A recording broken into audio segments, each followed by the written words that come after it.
A clever Linux malware distribution scheme, a new vulnerability in all major GPUs, a couple Proton vulnerabilities as well as other email providers, not just Proton, lots of new passkey support, and more. Welcome to Surveillance Report 151, where we're dedicated to keeping you private and secure with the latest news in the past 3 weeks. So there's going to be a lot this week. We're going to try to go through it as much as possible. There's going to be a lot of check the show notes for more information comments today. Definitely apologies on both of our ends, mainly on my end. Nate actually did record SR151, and then on my end I screwed up and didn't get everything published on time, and by the time I was traveling and by the time I could finally figure out to get it published, and Nate was like, it's just not worth publishing it at this point. Some of you still saw it unlisted in the playlist, so good for you who found it. All right, and I'm gonna do my best. I'm pretty much through it, but I caught COVID coming back from the trip, so this last week's been a little rough, so I'm gonna do my best to get through it today. I'm Henry from Techlore. I'm Nate from The New Oil. I didn't do nothing on my trip. I did set up a news email for you all, so you guys can email news@surveillancereport.tech to send us stories, because I get random emails in my personal inbox for some reason, like my normal website email. You guys email that for some reason? I get them at The New Oil every now and then too. Yeah. Right, and so now we have a whole new established place, so everyone knows where to go. So we appreciate those tips, and now there's a central place for those. If you don't know what that URL looks like, or you don't want to type it out, just go to our website, surveillancereport.tech, and there's a link there that says send us tips, and it'll just open in your email client. Nate has a thing. I just wanted to say on the Q&A, not last week, but last time, thank you for, I talked about Apple Music and iTunes and stuff, and a couple of you guys said there's an Apple Music preview for Windows. I just wanted to say thanks for letting me know about that, because God, it's a beta, but holy crap, it's so much better than iTunes. iTunes is garbage. So thank you for making my music experience a little better. Okay, so our highlight story this week says free download manager site redirected Linux users to malware for years. So this came from Kaspersky, who said that the official download page for freedownloadmanager.org would sometimes redirect those attempting to download the Linux version to a malicious domain at deb.fdmpkg.org, which hosted a malicious Debian package. Due to this redirection only happening in some cases, not all instances, it is hypothesized that scripts targeted users with malicious downloads based on specific but unknown criteria. Kaspersky observed various posts on social media such as Reddit, Stack Overflow, YouTube, and Unix Stack Exchange, where the malicious domain was disseminated as a reliable source. So, sometimes YouTubers will leave the download link in the comments. This is why we direct you to the actual website for a lot of reasons. We will never put click here to go straight to the download. It might take you to the download page, but not the actual file itself for a lot of reasons. Furthermore, a post on the official Free Download Manager website in 2021 illustrates how an infected user points out the malicious domain and was told it is not affiliated with the official project. Free Download Manager has told Bleeping Computer it is actively working on fixing the issue and has also released a statement for the community. So, the reason it went undetected is because, like they said, it was only certain criteria would trip it. So for one, I'm assuming you had to be a Debian user. It's unclear if it was all Debian users or certain Debian users. So we don't know if they were targeting a specific people or groups of people, or if it was just, again, just Debian users. But yeah, that's kind of what made it so hard to catch, was because it was just, it wouldn't happen to everybody. The whole works on my machine. I might go there and it might work fine. You might go there and it might not. Pretty crazy stuff. Just because you're on Linux doesn't mean you're completely private or completely secure. Just remember that. I think that's a very common sentiment that people have. I'm on Linux, so I'm fine. And it's it's one important part of an entire picture. All right, data breaches. We're going to go through these ASAP. Caesars Entertainment says customer data was stolen in a cyber attack. These attackers stole a copy of the company's loyalty program database, which includes driver's license numbers and social security numbers for a significant number of members. Caesars said that other data was stolen in the attack, but did not necessarily say what. It's not clear how many people were affected, but they have taken steps to ensure that the stolen data is deleted by the unauthorized actor, although they cannot guarantee this result. So they're doing who knows what. But they said this in the filing, implying that the company had paid a ransom as reported. The Wall Street Journal reported they paid about $15 million, and the original demand was $30 million. The Associated Press is warning that an AP Stylebook data breach led to phishing attacks. So AP Stylebook is a commonly used guide on grammar, punctuation, and writing for journalists, magazines, and newsrooms worldwide. Basically, AP Stylebook had an old website and then like move to a new one or something. And for some reason, they never took down the old one. So the stolen information includes customer's name, email address, street address, city, state, zip code, phone number, and user ID. For customers who entered a tax-exempt ID, such as social security number or employer identification number, those were stolen as well. They have since taken the site offline. Again, not sure why they didn't do that to begin with. A bug tracking company, Rollbar, has disclosed a data breach after hackers stole access tokens. This was back in early August, and while inside Rollbar's servers, they accessed sensitive customer information, including usernames and email addresses, account names, and project information, such as environment names and service link configuration. They did not specify how many people were affected, but the article says Rollbar says its error logging and tracking services are being used by 400 million plus application end users and thousands of companies worldwide, such as Salesforce, Twilio, Uber, Twitch, and Pizza Hut. Our next data breach comes from the Manchester police officers whose data was exposed in a ransomware attack. The impacted organization, so this was a third-party organization. They were not named in the statement, but they are a supplier for the GMP and other organizations across the UK. At this point, at the time I took these notes, it's not believed this data included financial information. However, they didn't provide details on what was included at the time. So, still not good. Pizza Hut Australia warns 193,000 customers of a data breach. This includes full names, delivery addresses, delivery instructions, email addresses, phone numbers, masked credit card data, and encrypted passwords for online accounts. And now I want pizza. Microsoft AI researchers accidentally exposed terabytes of internal sensitive data. So this was basically an exposed GitHub repo. I mean, basically it was an exposed GitHub repo. The data includes 38 terabytes of sensitive information, including personal backups of 2 employees' personal computers. Why is that in your company GitHub? That's so weird. Also contained other sensitive personal data, including passwords to Microsoft services, secret keys, and more than 30,000 internal Teams messages from hundreds of Microsoft employees. The URL, which had exposed this data since 2020, was also misconfigured to allow full control rather than read-only permissions. Since this was brought to their attention, Microsoft has revoked the SAS token. They said that no customer data was exposed or other internal systems jeopardized, and said that as a result of this, they were able to actually improve their secret scanning service on GitHub. So I guess that's, the silver lining there. All right, there are 3 major credit bureaus in the US, and one of them is TransUnion, who denies that it was hacked, and instead links leaked data to third party. So the investigation into the claims found that the information leaked by the US DoD was likely obtained from another organization's system, given that the data and its formatting are different than TransUnion's. Quick correction. The database US DoD is apparently the username of the person who leaked this data. The database allegedly stolen from TransUnion's systems include a wide range of sensitive information of roughly 59,000 people worldwide. So, yeah, not good. And you know what? With how data sharing works with the whole credit system in general, I feel like there's always the option to just blame someone else. But we'll keep going with the whole blame game, because now T-Mobile is denying new data breach rumors and points to an authorized reseller. Contains sales data/analytics, support calls with customers, employee credentials, partial SSNs, email addresses, and customer data. That's all the details that were in the article. And yeah, the headline pretty much says the rest. It was one of those authorized resellers that they're like, no, it came from them, not us. Air Canada has disclosed a data breach of employee and certain records. This is the flag carrier and the largest airline of Canada, and they've disclosed this incident this week in which hackers briefly obtained limited access to its internal systems. It's like all you need is brief access to it. But that's pretty much all they know. Air Canada has a breach of 20,000 mobile app users in 2018 as well. So this is their next big incident. Hopefully we get more information. The National Student Clearinghouse had a data breach that impacted 890 schools. This was a result of the Move It breach. We're still hearing about that, almost 6 months later?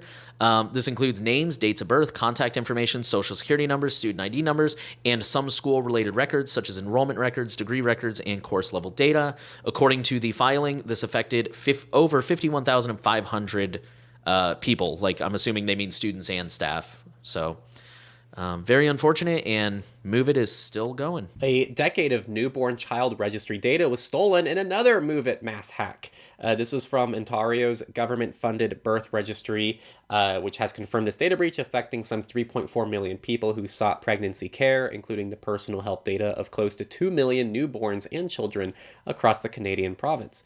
Great start.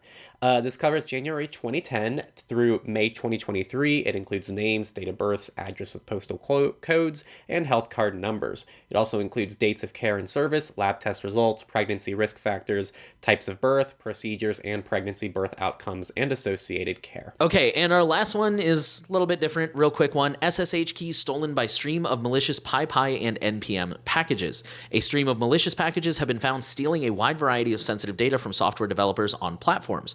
The campaign started September 12th, 2023, and analysts have unearthed 14 malicious packages on NPM. After a brief operational hiatus on September 16th and 17th, the attack has resumed and expanded to the PyPI ecosystem.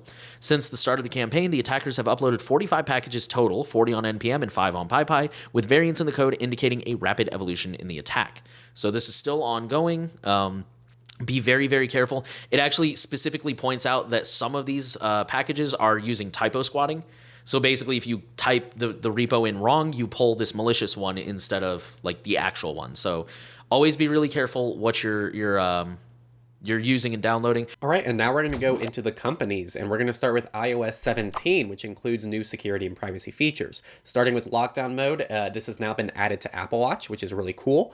It also strips geolocation data from photos, so that's nice for me because previously when I have to share photos with people, not through Signal, I still send a message to myself on Signal using Note to Self, download a copy of the photo, and then send it out from there to strip geolocation data. So now you don't have to do stuff like that. It stops automatically rejoining insecure networks, and also it blocks 2G cell connections outright. I have lockdown on an iOS device, and I was able to check that out, and there is a way to override that, and we'll talk about that more soon.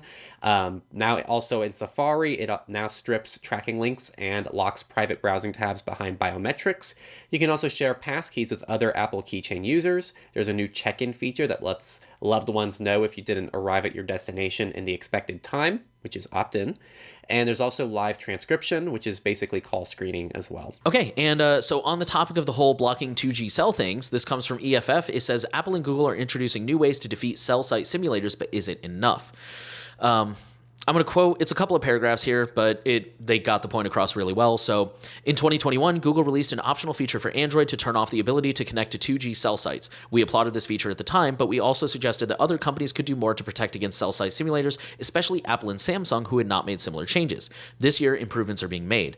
Earlier this year, Google announced another new mobile security feature setting for Android. This new setting allows users to prevent their phone from using a null cipher when making a connection with a cell tower. In a well-configured network, every connection with a cell tower is authenticated and encrypted using a symmetric cipher with a cryptographic key generated by the phone's SIM card and the tower it is connecting to. Null ciphers are useful for tasks like network testing, where an engineer might need to see the content of the packages going over the wire. Null ciphers are also critical for emergency calls where connectivity is the number one priority, even if someone doesn't have a SIM card. Unfortunately, fake base stations, such as Stingrays, can also take advantage of null ciphers to intercept traffic from phones, such as SMS messages, calls, and non-encrypted internet traffic.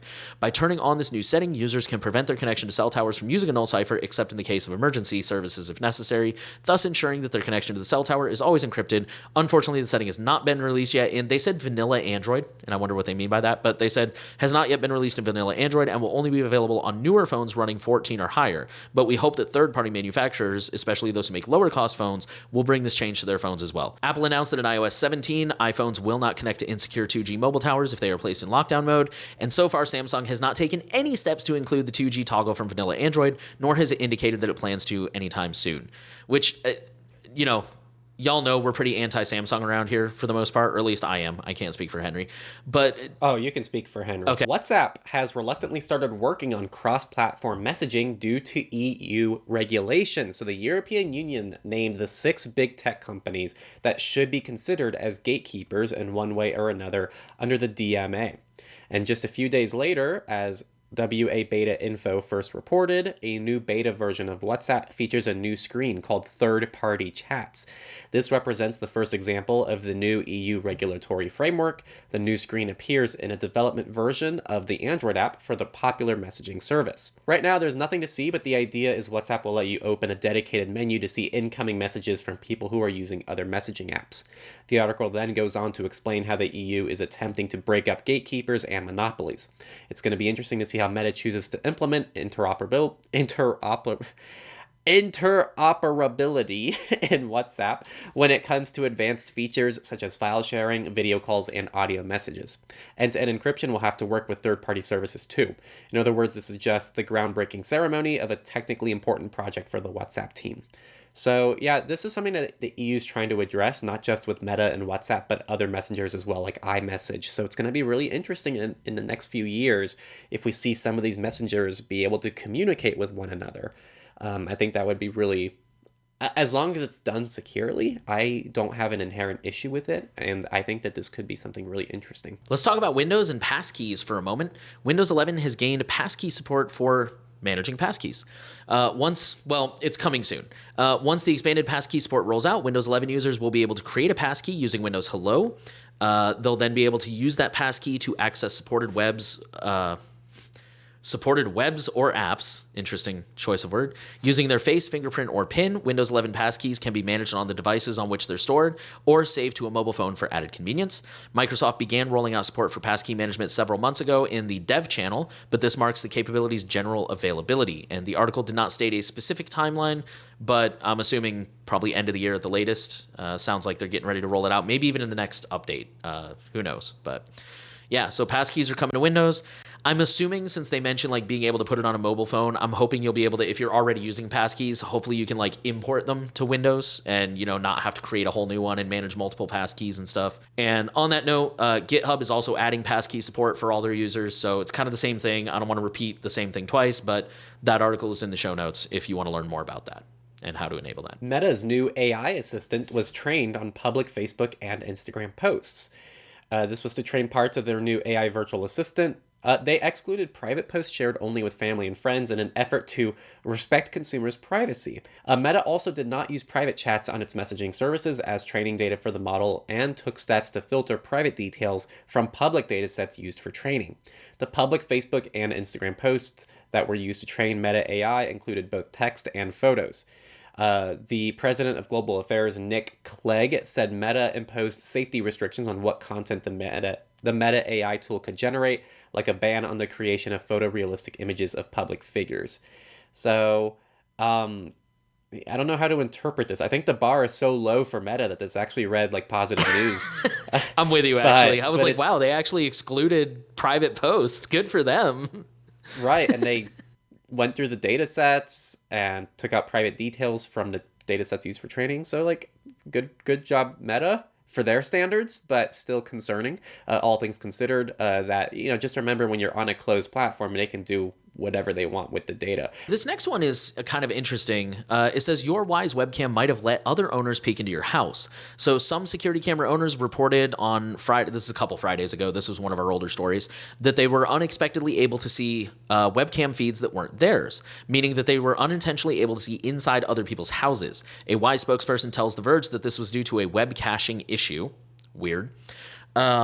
So this author pointed out they found several Reddit threads, and they said each thread has comments from other users pointing to similar issues. Shockingly, I even saw some instances of people claiming they saw the same cameras that other people did. So like when you take that multiple threads with multiple comments, this seems to have affected a pretty good number of people. Wise claimed to have fixed the issue, which they claim was only present for about 30 minutes. But the article points out that earlier this year, Wise had another vulnerability that they refused to acknowledge and instead quietly discontinued that model of cameras. Point being, just, take all their stuff with a grain of salt, because obviously they have a history of downplaying any issues. Samsung, our favorite company, is putting AI chips in all its home appliances in 2024. This is to equip all its new home appliances with neural processing unit. The plans encompass both premium and mainstream appliances in product categories like smart TVs, dishwashers, ovens, refrigerators, and air conditioners, because these things are not bloated enough.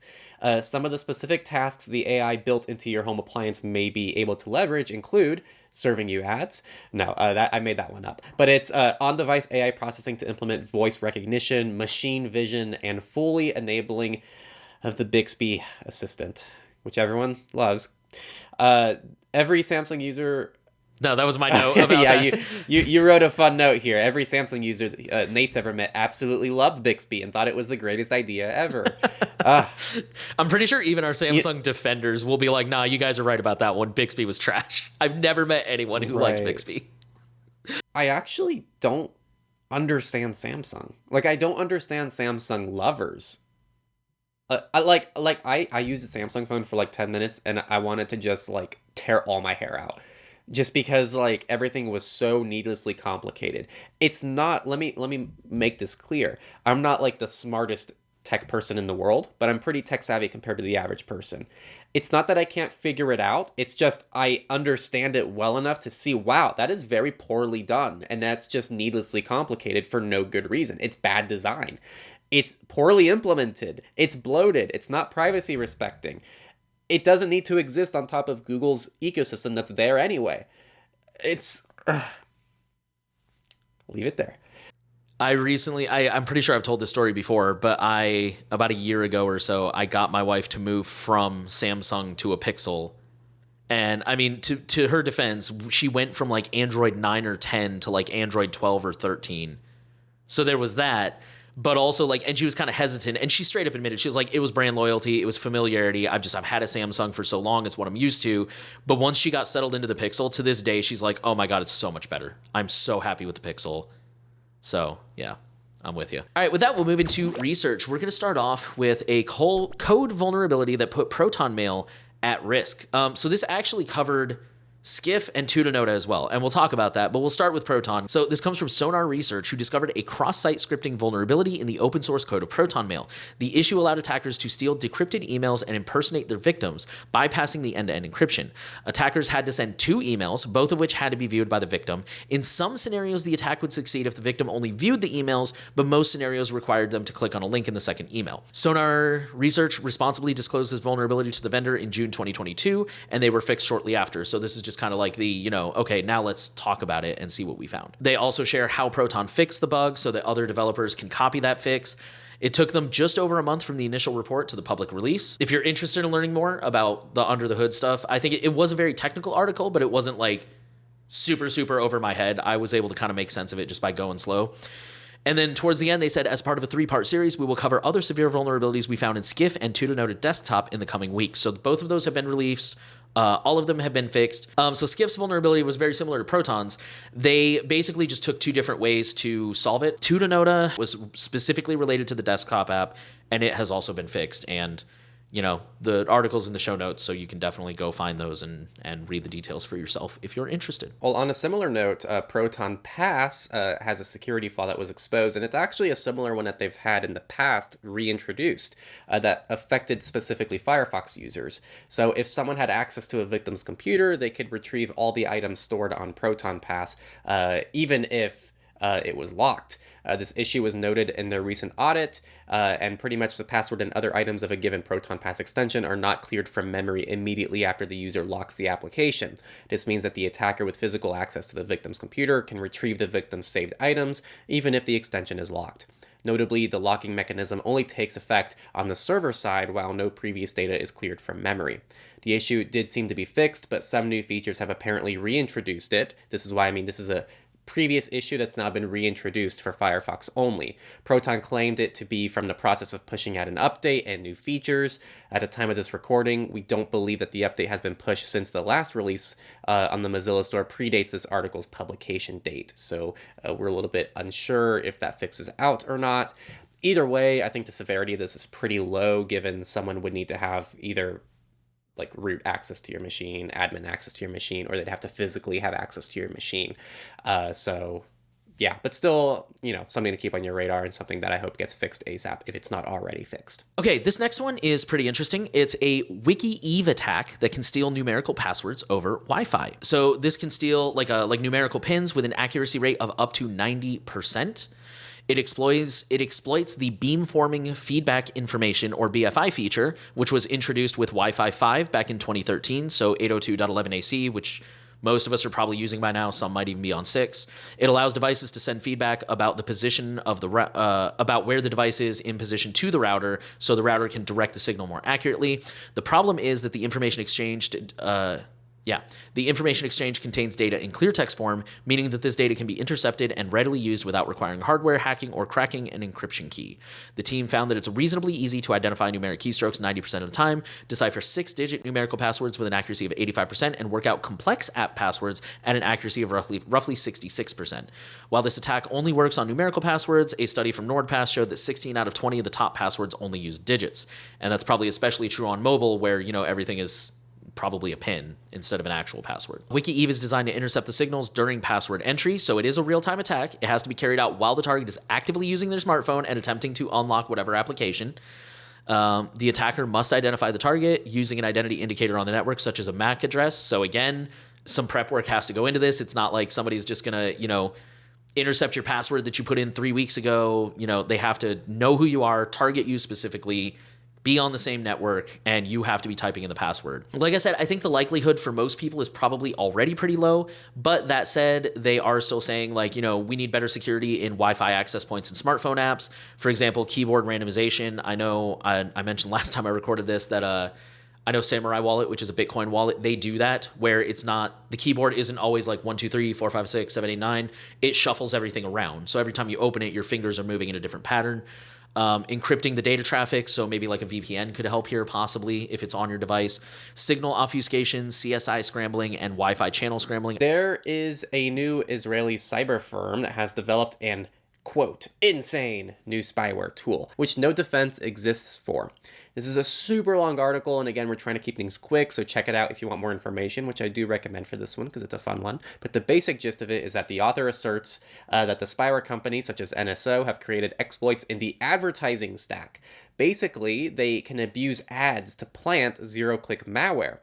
The article claims there is no defense, but it does seem like it's through serving up malicious ads, except with the possibility of a zero-click. So, there is no explicit mention of ad blockers, but both of us seem to be under the impression that if you're using an ad blocker, it might be effective towards this, but we don't know yet. So definitely something to keep in mind. And they do say that Google, Meta, and Apple have not introduced any sort of safeguards for something like this. Another interesting proof of concept. This one comes from University of California in Santa Barbara. It is called, God, I can't pronounce this word to save my life, Wifract.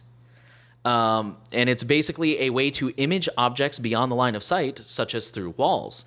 The technique leverages the interaction of Wi-Fi radio frequency signals with the edges of objects that need to be imaged, guided by the principles of geometric diffraction theory, which is way above my level, and I'm not that smart. With the appropriate mathematical model, Wifract can produce remarkable outcomes such as reading shapes and letters through walls. It's like it's those big block letters that you buy at like the store and you like mount to the wall. It's not like somebody writing in Sharpie. So but still, they can see through walls and they can see shapes. This came from the article. I was happy to see them call this out. The UC Santa Barbara team is avoiding any discussion about the privacy implications. A technology that can read through walls could raise serious security concerns, potentially providing cybercriminals a new tool to compromise home privacy from a distance. Law enforcement agencies might also potentially use this technique, hopefully for legitimate purposes. This setup was very complex, very specialized. Again, this is not going to be one of those things, at least at this point in time, that just some random person driving down your street is going to spy through your house and see everything you're doing. But we still like to mention these things because, number one, they're interesting. They're just worth knowing about. They're good, thought experiments. And unfortunately, not all of them, but some of these attacks do end up eventually scaling and becoming a lot more economic and feasible for, the average run-of-the-mill script kiddie. So just kind of worth knowing about, I guess. GPUs from all major suppliers are vulnerable to a new pixel stealing attack.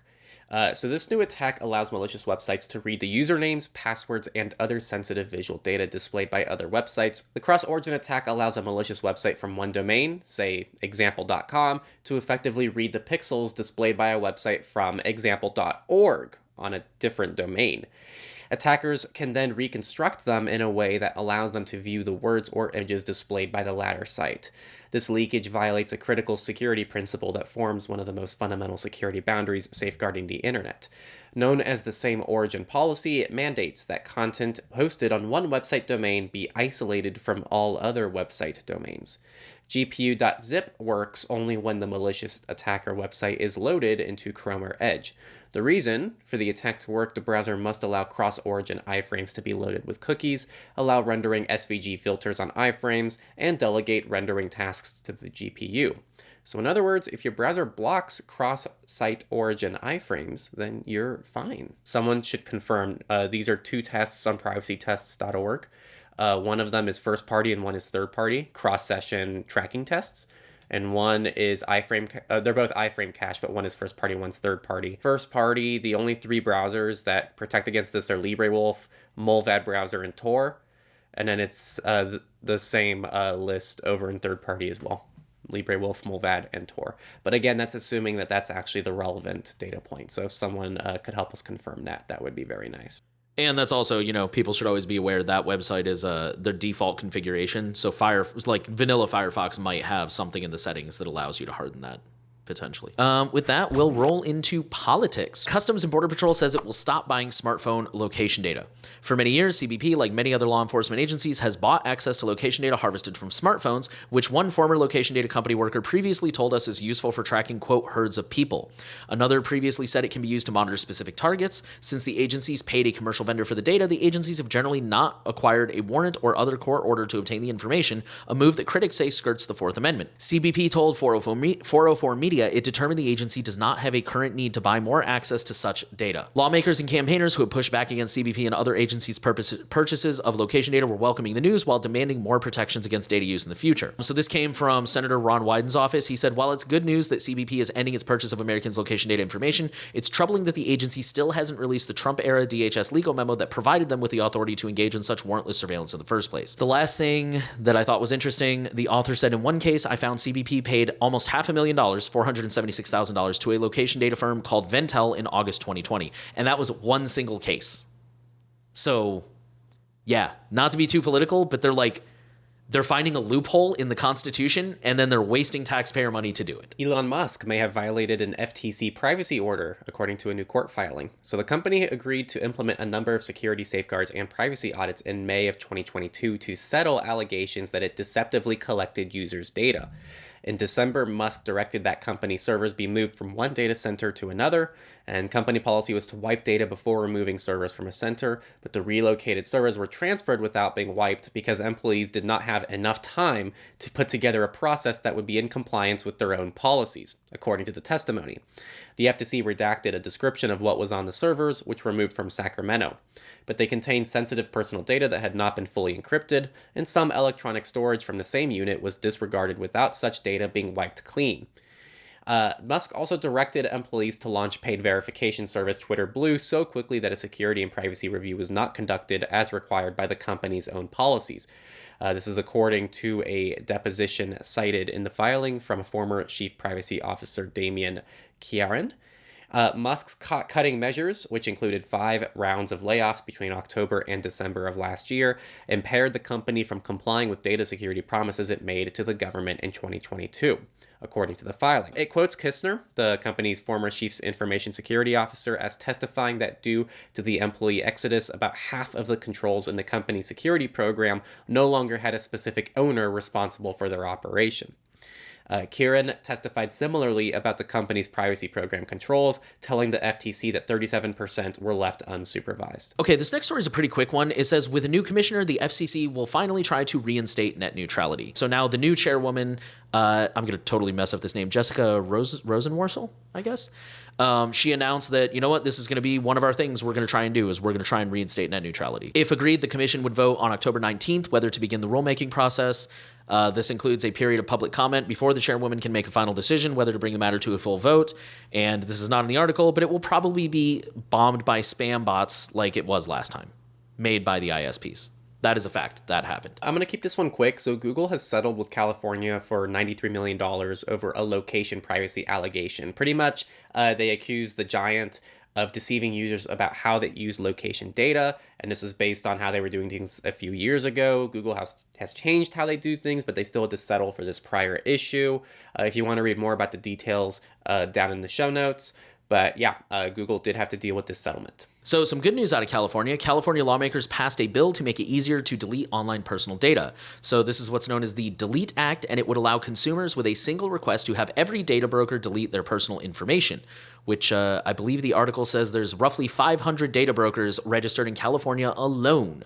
So big news. Under this bill, by January 2026, the California Privacy Protection Agency would have to create a way for consumers to request that their records be deleted through a single request. Currently, it's not always clear what information the consumer data companies have or share. They might also deny deletion requests or not respond. A court has blocked California's online child safety law. This is the CADCA, which the judge has blocked on the grounds that it violates the First Amendment.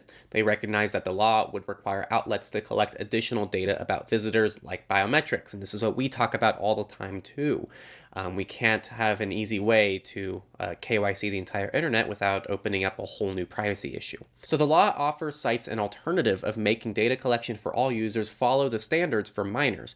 But the judge found that this would also chill legal speech, since part of the law's goal is to avoid targeted advertising that would show objectionable content to children.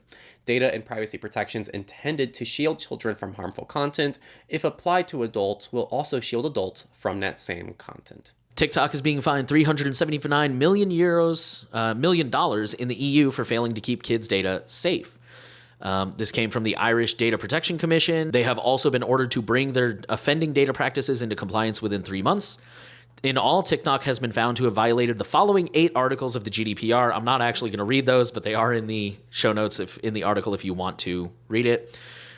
TikTok says here, we respectfully disagree with the decision, particularly the level of fine imposed. The criticisms are focused on features and settings that were in place years ago and that we have made changes to well before the investigation even began, such as setting all accounts under 16 to private by default.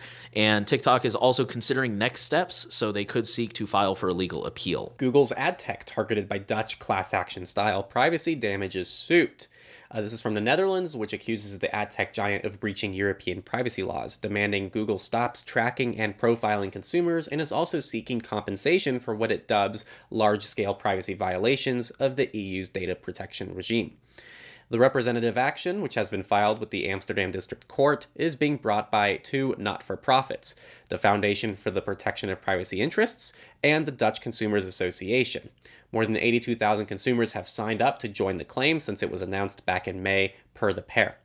The no-win, no-fee suit is still open to signups, so registration is offered via the claim website. Consumers who have used Google products or services at any time after March 1st, 2012, and lived in the Netherlands can join the mass action. So if you're listening from the Netherlands right now and you want to get in on this, definitely check out the show notes. All right, our next story also comes from the Netherlands. It says the tax office scrapes social media for database info. They have been gathering data, including their social media messaging, despite concerns about the legality of the process, and this is according to the NRC.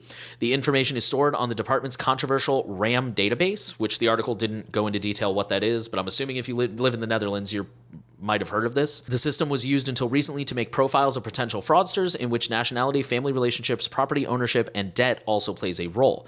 Built by the tax office itself, the system was used to identify addresses considered worthy of further investigation because of unusual patterns or unusual behavioral patterns or a large number of registered residents. As yet, it is unclear who had access to the information, but according to the NRC, at least 2,000 people may have done so. Poland has opened a privacy probe of ChatGPT following GDPR complaint. They're pretty much accusing the company of a string of breaches in the EU's GDPR. The Polish authority took the unusual step of making a public announcement to confirm it has opened an investigation. They're investigating a complaint about ChatGPT, in which the complaint accuses the tool's creator, OpenAI, of, among other things, processing data in an unlawful, unreliable manner, and the rules under which this is done are opaque. the UODO wrote in a press release. So that is unfolding over in Poland. Okay, so this next story is good news out of Australia. It says government to overhaul privacy laws, including opting out of advertising, a right to be forgotten, and new rules for small businesses. This is just kind of the highlights. The government says companies should be required to obtain informed consent when asking people to agree to the privacy policy, meaning companies won't be able to just throw up a wall of legalistic text that their users typically ignore. New rules will also govern how companies present their privacy policies to you, aiming to limit dark patterns by requiring companies to offer privacy by default. The government also agrees in principle that people should have an quote-unquote unqualified right to opt out of their personal information being used for direct marketing. Where companies do targeted advertising, the government says it should be fair and reasonable, and that using sensitive information to target users should be prohibited, except where it's quote-unquote socially beneficial. Love that loophole. Additional protections for children have been agreed to, subject to consultation, including prohibiting any direct marketing to people under 18 unless the personal information used was collected directly from the child and is, quote, in the child's best interests. And following data breaches like at Optus, where Australians who had not even been customers for years had data stolen in massive breaches, there will be now new obligations on companies to destroy data after a reasonable period of time. Go ahead and check out the article. That's some really good news coming for Australia. Okay, and I'm going to take this last political story here because it's kind of a lot, but I remember this was one of the ones from a couple weeks ago. The headline says, "The Twisted Eye in the Sky Over Buenos Aires." So the article starts off with the story of this guy named Guillermo God, I remember I screwed this guy's name up. Ibarrola, who is a single father who was detained for 6 days in solitary confinement because facial recognition wrongly identified him as an armed robbery suspect, which carries up to 15 years in prison in that country.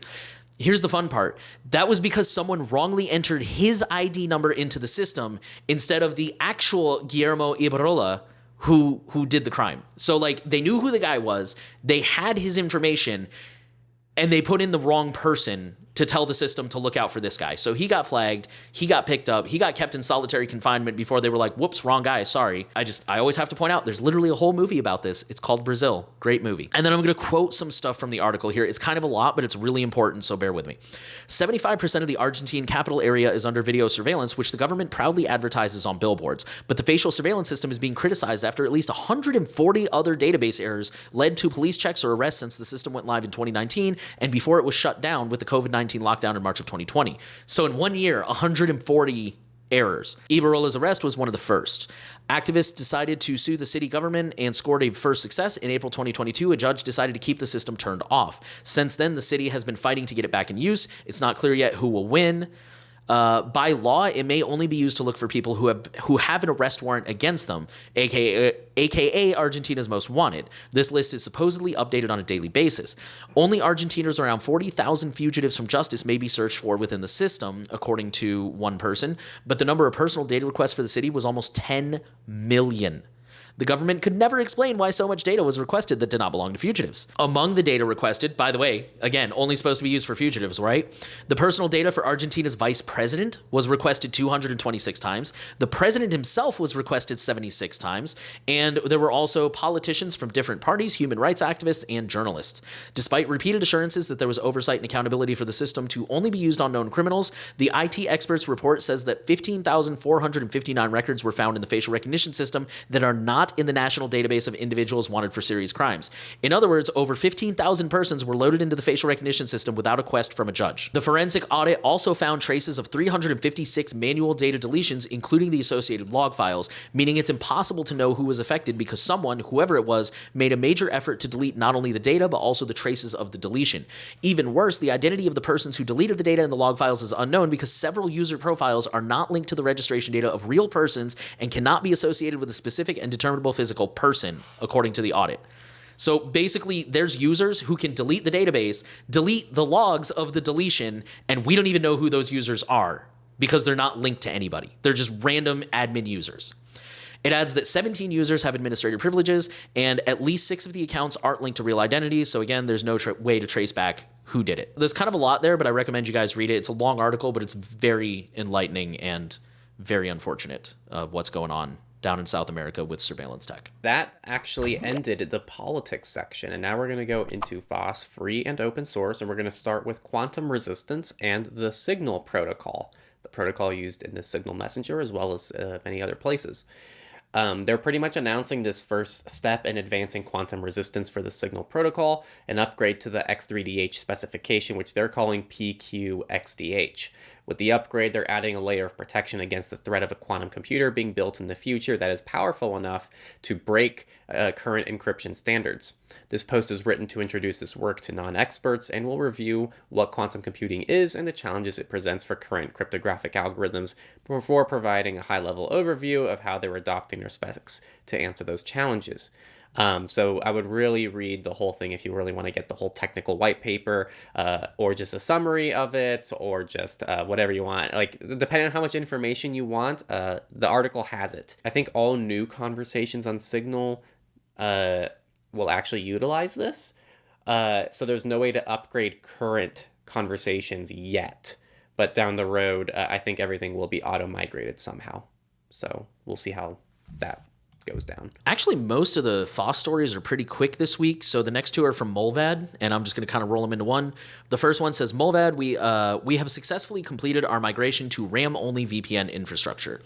The title really says it all. So in the past, they were experimenting with having RAM-only VPNs. So basically, there's like no way to log. As soon as the server gets disconnected, like if law enforcement tries to seize the server or whatever, it's just gonna wipe it because everything's in the RAM. There's nothing actually being stored on the server itself. So that is now across all of their servers. No matter what server you use with Molvad, it's going to be RAM only. And then number 2, this is an update. It says Mac OS 14 Sonoma firewall bug fixed. So when Sonoma first launched, apparently there was like a bug with the firewall and the Molvad VPN app wasn't quite working the way it was supposed to. That should now be resolved. So if you're a Mac Sonoma user and you want to use Molvad, or you've been using Molvad and you've had to find something else for the time being, that should now be resolved. So iVPN is also up, and they launched something called iVPN Lite, which is a short-term VPN access paid with Bitcoin Lightning. This is pretty much a short-duration throwaway VPN tunnel for 3 hours, up to 30 days, so between that time period.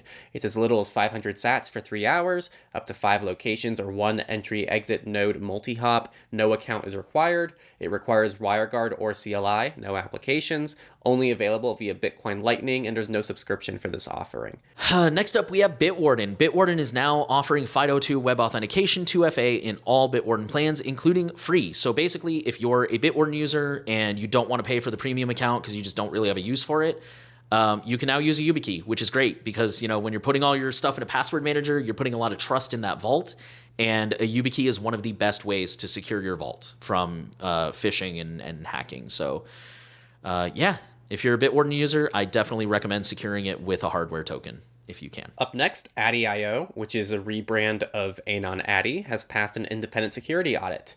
They found no significant vulnerabilities. They did find 2 low-risk vulnerabilities, and those were fixed, as well as several information points that were found as well. So, good stuff for Addy.io. Next up, we have Matrix, who has announced Matrix 2.0. This is a series of huge step changes in terms of Matrix usability and performance. It is made up of sliding sync, instant login /launch /sync, native OIDC, which is industry standard authentication, native group VoIP, end-to-end encrypted large-scale voice and video conferencing, and faster joins, lazy loading room state when your server joins a room.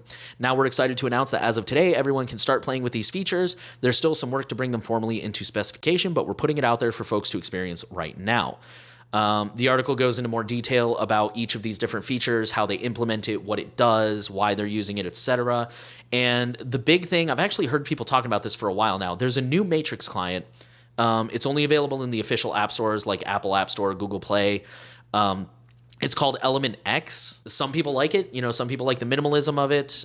Some people don't. I don't know. It's there if you guys like it. If you don't like Element for whatever reason, but you like Matrix and you want to, maybe you haven't found a client that you do like, maybe check out Element X, see if it's to your liking. But yeah, and then at the very bottom of the article, of course, they have a list of like, here's some more things we're hoping to add in the near future. And if you've written off Matrix entirely, maybe check this out and see if they're going in a direction that might interest you. Threema for iOS. You can now chat on the computer without a connection to the smartphone. This is the next generation of the desktop app, and it was redesigned from the ground up, and it doesn't just sport a completely refreshed and modern UI, but it also features multiple device support, even when your smartphone is turned off or not connected to the internet. kind of like I believe how Signal works. So it's kind of cool how they're able to match that functionality. This is currently in beta and only available for iOS users. Android development is underway. It's pretty unfortunate, but hopefully that comes out soon. A quick ad from the article, Threema now lets you also pay in cash. You can buy a license and mail them cash, so that's something else. Yeah, I'm not a Threema user, but if I was, this would be exciting stuff. This next one's quick. It says introducing Proton CAPTCHA. TLDR, too long didn't read for those who don't know. Proton has built their own CAPTCHA service. They weren't happy with any of the existing offerings and wanted to create one that they felt offered a perfect blend of security, privacy, and usability/accessibility. The blog post, of course, explains the different facets of the service and how they feel they have achieved this. They've also said that they are considering opening it up to third-party use in the future, which personally I would be cool with. I love having more options, especially privacy-focused ones. If you've also noticed that or you're curious about it, feel free to check out the blog post and see how they implemented that. Tudanoda has introduced a family option, which requires a revolutionary or legendary plan, includes 20 to 500 gigabytes of storage, or 20 or 500 gigabytes of storage, 15 or 30 email addresses, sharing calendars and invites, 3 or 10 custom domains, unlimited aliases on those domains, contact lists, shared mailboxes, and an autoresponder. If you're curious why I was saying or, that depends if you're on revolutionary or legendary. So good stuff, and Tudanoda is pushing things forward. I'm going to go ahead and roll these last three into one because they're really quick. They're all just new releases from some projects. Cryptomator 1.10 has proper tray menu support on Linux, Arch64 build for app images, improved error dialog, refreshed macOS app icon, and expert settings during vault creation. So if you're a Cryptomator user and any of that sounds appealing to you, go check that out. The NT Authenticator version 2 is out. This one actually has a lot of cool upgrades. There's an offline mode, so you don't need to create an account anymore if you don't want to. You can import your data from other password managers like Aegis or Rivo. You can encrypt your exported data as a backup. They have a web app finally, so you can use a web vault. They've added icons for the different websites. They've added some language translations and the ability to log in without verifying your email. They've added autofill. They've added a QR code to share seeds. They've added search and a few other small things. So yeah, huge upgrade. If you're one of the Rivo refugees, NT now sounds like a pretty powerful alternative. And last but not least, Linux Mint Debian Edition 6 is now available for public beta testing. So I believe this is Linux Mint's first edition that is based on Debian 12. And currently it is only available with the Cinnamon desktop environment. It contains all the changes of Linux Mint 21.2 Cinnamon, and it appears to use Pipewire as the default audio backend. Other than that, you'll get a solid Debian base, all of the goodies from the Cinnamon 5.8 desktop, improved support for Flatpaks, and a global dark mode setting to support GTK4 / libadvita apps. There's more details in the article, so if you're curious, definitely check that out. And the author noted, definitely treat it as a beta, like it's still very early in development, but you know, it's out there. Now we're going to go into the Misfits. Google has quietly corrected previously submitted disclosure for critical WebP 0 days. So the vulnerability originates in the libwebp code library, which Google created in 2010 for rendering images in WebP, the then new format that resulted in files that were up to 26% smaller than PNG. libwebp is incorporated into just about every app, operating system, or other code library that renders WebP images, most notably the Electron framework used in Chrome and many other applications that run on both desktop and mobile. 2 weeks ago, Google issued a security advisory for what it said was a heap buffer overflow in WebP in Chrome. Google's formal description, tracked as CVE 2023-4863, scoped the affected vendor as Google and the software affected as Chrome, even though any code that used libwebp was vulnerable.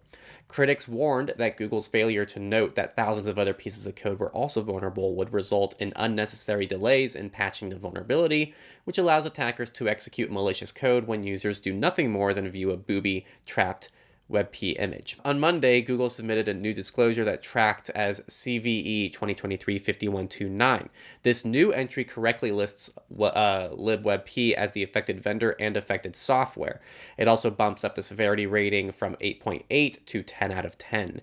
So yeah, this is something used in a ton of different things, and now we're hopefully going to see other places fix this vulnerability as well. This one's pretty quick. WordPress blogs can now be followed in the Fediverse, including Mastodon. So in March, WordPress.com owner Automatic made a commitment to the Fediverse with the acquisition of an ActivityPub plugin that allowed WordPress blogs to reach readers on other federated platforms. Now the company is announcing ActivityPub 1.0.0 for WordPress has been released, allowing WordPress blogs to be followed by other apps like Mastodon and others in the Fediverse, and then receive replies back as comments on their own sites.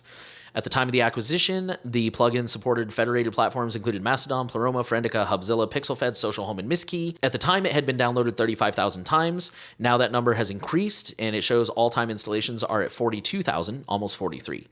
Currently only supported on self-hosted blogs, so like WordPress.org, I think. But all the other like software as a service blogs should be coming soon. And the last article of the week, we made it. The end of privacy is a Taylor Swift fan TikTok account armed with facial recognition technology. So this is a viral TikTok account that is doxing ordinary and otherwise anonymous people on the internet using off-the-shelf facial recognition tech, creating content, and growing a following by taking advantage of the fundamental new truth. Privacy is now essentially dead in public spaces. So this 90,000 followers strong account picks targets who appeared in other viral videos or people suggested to the account in the comments.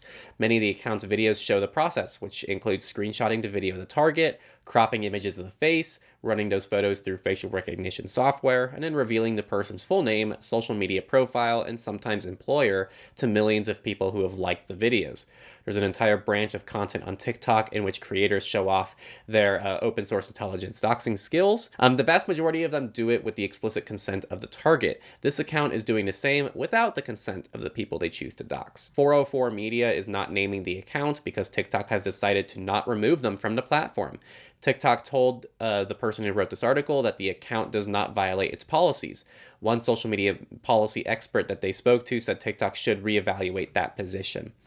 So concerning, but also my hot take is anyone can be doing this. And if anything, this is kind of a neat proof of concept. Whether or not it belongs on TikTok, I think is a different discussion, but they're using pretty accessible tools that anyone can use. These probably aren't anything sophisticated. And so this should give you an insight. This should give you some insight into how powerful some things law enforcement might have access to and governments and things like that. So this stuff is definitely not anything to play with. And it's why we're constantly here complaining about facial recognition software. Well, one of the many reasons, actually, but the lack of oversight and, I guess, control over this issue is a big one. All right, and that was it for this big week. Thank you all for being so patient with us. Hopefully we're back on a somewhat normal schedule again, but pretty much just to recap things, there was that clever Linux malware distribution scheme that went undetected for years, vulnerabilities in Proton, Tutanota, and Skiff, lots of new passkey support, and a lot more. We actually never did the promo segment at the beginning, so everyone got at least half of what their VIP experience could be like. So now you are going to get the promo segment. So again, we can't really do this without people on Patreon, without people on LibrePay, and without people who send us directly Monero. So thank you all for keeping us going and keeping this podcast growing. We're seeing our numbers go up pretty much every week, thanks to people like yourselves who allow us to do this podcast for free. So thank you all very much. And a final thing I'm going to say is to share our podcast around. Make sure you're subscribed and give us a rating if you're listening from a platform where that's an option. We want to reach as many people as possible. So the best two ways to do that are to share the podcast and also contribute and support the podcast if you're able to. And both of those things can be done down in the description. And we'll hopefully see you next week.